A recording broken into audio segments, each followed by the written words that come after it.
মিয়ানমারে বর্তমানে আরাকান রাজ্যে দেশটির বিজেপি ও বিদ্রোহীদের মধ্যে তুমুল লড়াই চলছে। অবস্থা দিনকে দিন বেগতিক হয়ে পড়ছে। মায়ানমারের বিজেপির প্রধান বিজেন মাইন্টো বিজেপির সদস্যদের বর্তমানে উত্তর রাখাইন রাজ্যে নিয়োজিত করেছেন। সাম্প্রদায়িক সহিংসতার জন্য মায়ানমার থেকে পালিয়ে আসা রোহিঙ্গাদের দেশ ত্যাগের কারণে তারা এখন বাংলাদেশ মায়ানমার সীমান্তে সক্রিয়।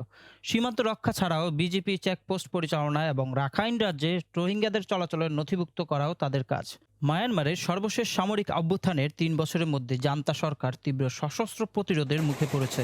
বিদ্রোহীদের আক্রমণে সেনাবাহিনী, বিজেপি সহ সরকারি সব বাহিনী কোণঠাসা হয়ে পড়েছে। স্পেশাল অ্যাডভাইজার কাউন্সিল ফর মায়ানমারের তথ্য অনুযায়ী জান্তা সরকারের মাত্র ১৭% ভূখণ্ডের উপর পূর্ণ নিয়ন্ত্রণ রয়েছে। ২৩% ভূখণ্ড নিয়ে দ্বন্দ্ব রয়েছে, আর বিদ্রোহীদের দখলে রয়েছে বাকি ৫২%।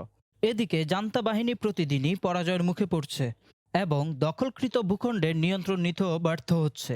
গ্লোবাল ফায়ার পাওয়ার ইন্ডেক্স ২০২২-এর তথ্য মতে মিয়ানমারে রয়েছে সমরাস্ত্রের বিপুল ভাণ্ডার। ভারী অস্ত্রের পুরোটাই মিয়ানমার, চীন, ভারত সহ ৬০টি দেশের ১৪টি কোম্পানি থেকে কিনে নেয়। মিয়ানমারে সৈন্য সংখ্যা প্রায় ১.৫ লাখ। আধা সামরিক বাহিনীতে প্রায় ৫৫,০০০ এবং রিজার্ভ ফোর্স রয়েছে ২০,০০০। দেশটিতে যুদ্ধবিমান রয়েছে ৫৮টি, হেলিকপ্টার রয়েছে ৮০টি, ট্যাঙ্ক রয়েছে ৭০৫টি, কামান রয়েছে ২১৫টি।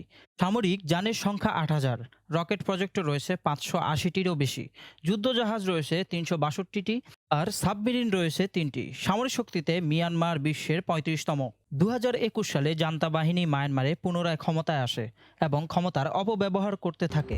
ভিন্নভাবে নির্যাতন, নিপীড়ন ও হামলায় অন্তত ৪,৫০০ বেসামরিক নাগরিক নিহত হয়েছে। বন্দী করা হয়েছে প্রায় ২৫,০০০ মানুষকে। বিভিন্ন অনৈতিক কর্মকাণ্ডের জন্য এই সরকারের বিরুদ্ধে অনেকে তীব্র আন্দোলন গড়ে তুলছে। এরই ধারাবাহিকতায় গত ৮ই ফেব্রুয়ারি বাংলাদেশের বান্দরবনের গুমদুম সীমান্তে মায়ানমারের ভেতরে গোলাগুলির আওয়াজ পাওয়া গিয়েছে। পরের দিন বৃহস্পতিবার কিছু কিছু জায়গায় থেমে থেমে গোলাবর্ষণের শব্দ পাওয়া গেছে। বিজিবি বাংলাদেশ তথ্য মতে বুধবার ৮ই ফেব্রুয়ারি মায়ানমার থেকে বিজেপি ও সেনা সদস্য সহ ৬৪ জন বাংলাদেশে প্রবেশ করেছে। গত ৪ দিনে বাংলাদেশে আশ্রয় নেওয়া মায়ানমারের সংখ্যা দাঁড়িয়েছে ৩৩০ জনে। পররাষ্ট্র মন্ত্রণালয়ের মুখপাত্র সেহেলি সাবরিন জানিয়েছেন, মায়ানমারের সাথে বাংলাদেশের নিয়মিত যোগাযোগ রয়েছে। মায়ানমার সরকার তাদের সেনা ও বিজেপি সদস্যদের ফিরিয়ে নিতে আগ্রহ ব্যক্ত করেছে। ১৫ই ফেব্রুয়ারি বিজেপি সদস্য সহ ৩৩০ জনকে মিয়ানমারের রাষ্ট্রদূতের উপস্থিতিতে মিয়ানমারে ফেরত পাঠানোর উদ্দেশ্যে জাহাজে উঠানো হয়েছে। দেশটিতে খুব অভ্যন্তরীণ কোন্দল ও অস্থির পরিবেশ বিরাজ করছে। বন্ধুরা, আজ এ পর্যন্তই। আল্লাহ হাফেজ।